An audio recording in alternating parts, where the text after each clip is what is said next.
Thank you, sir. Sitting between you and your day, I'm not going to take much time.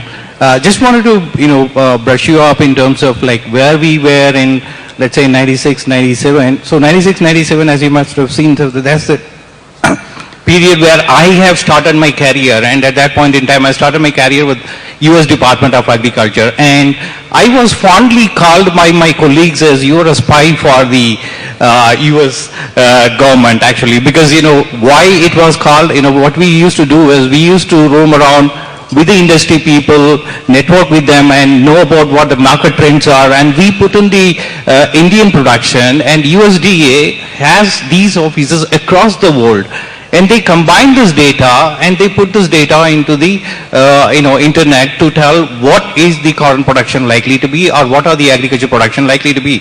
Why is USDA interested in? For those of you who are not aware, US is a large exporter of agriculture commodities. About 70% of what it produces in value terms is exported, and so they are actually behind market intelligence, actually. So that is where I'm coming to, where in 1996, when we started cotton, covering cotton, when I started my career covering cotton and everything, so cotton used to be about 10, 12 lakh bales or something like that, and the productivity was pretty much lower and things like that. And all of a sudden in 2000, what happened was like, this biotechnology cotton, biotech cotton, got illegally sown, and biotech cotton got approved basically because, government had no other option but to approve the biotech cotton. And this, phenomenon of biotech cotton and the hybridisation of the cotton led to a huge, cotton production improvement. And that was the time, India became a net exporter of cotton, actually, rather than being an importer of cotton. But there is another sad story. Despite having plenty of electricity, water, everything, I mean, we export cotton. We don't export the value-added products, actually. So that's the other part of the story, actually. So coming back to, so when I joined MCX, so I'm an agriculture economist by training, and I joined MCX not by accident, but by way of a particular selection that this market, the derivative market, came into being because derivative markets were liberalized as part of the agricultural policy, actually, so as to provide farmers, provide every producers a competitive market to hedge their products, because world is globalizing. And it came in 2000, and those of you who remember, 2000 was the year when India formally signed WTO and adopted WTO to go for a freer trade, actually. So this is to provide competitiveness. So having said that, so cotton is being tried as a cotton derivative in the markets for a long period in time and things like that, actually.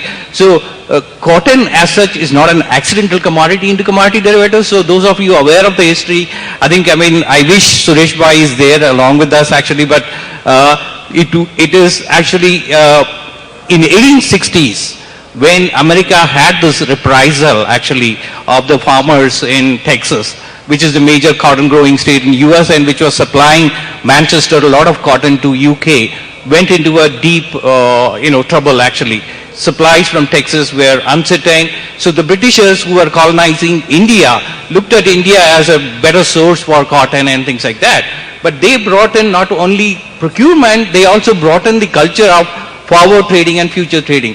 So I can proudly today say we are as old as the stock exchanges in the country, actually. So this is going to be the trend of the day. So, sir, here I would like to tend to little differ away from you, despite your wonderful, thought points that we need to, disrupt the technology, actually. But here, the technology, the fashion or the brands is going to give you a margin which cannot be depleted by anything as long as you build this fashion and the brand, actually. But a lot of the businesses who supply the raw material to these, the fashion and the brand manufacturers, actually, are dependent on margins, actually. So what these margins are, what your raw material costs are, and what your output prices are, actually. So as long as you lock in your raw material prices, you're not going to bother about what price that you can give. And some of the presenters in the previous panel also talked about the profitability and sustainability. And profitability comes into being when you know this is your input cost and this is your output cost, and so this is your margin and you're going to get it actually. So that you can get in by locking in your costs into the market. And I'm here to tell you that, this is the way that you can actually become more competitive in the market, and so thereby you can make India a competitive textile manufacturer and also reduce the raw material exports, which is cotton exports, and we become fashion exporters and brand exporters to the world actually. So that's in short. And we just wanted to introduce the cotton derivative contract that we have. So we started with one, which is the Rajkot Khadi based pricing, but later we introduced 5 more delivery centers to become much more relevant to the industry, so that anybody and everybody, all the ginners who wanted to deliver their cotton can access it. So we have about 5, so which is a 25 bale contract, and the deliverable quantity is 100 bales actually. And the contract gets introduced for me so that you can lock in the November prices actually. So that's another advantage, that you lock in your November prices, so you can give a price over to your the procurement person who is procuring it from you as an input for him actually. So a humble request to you is to take the knowledge about these markets to you, to the constituency that you represent. Another thing that we talked about, sustainability. Sustainability doesn't come in. So I was just talking to Mr. Parekh about it. He fondly mentioned that the year in which the largest cotton production was the year, that is where large number of suicides happened in India actually. So that is basically because unplanned cotton cultivation leads to pressures in cotton, and that pressure leads to income realization actually.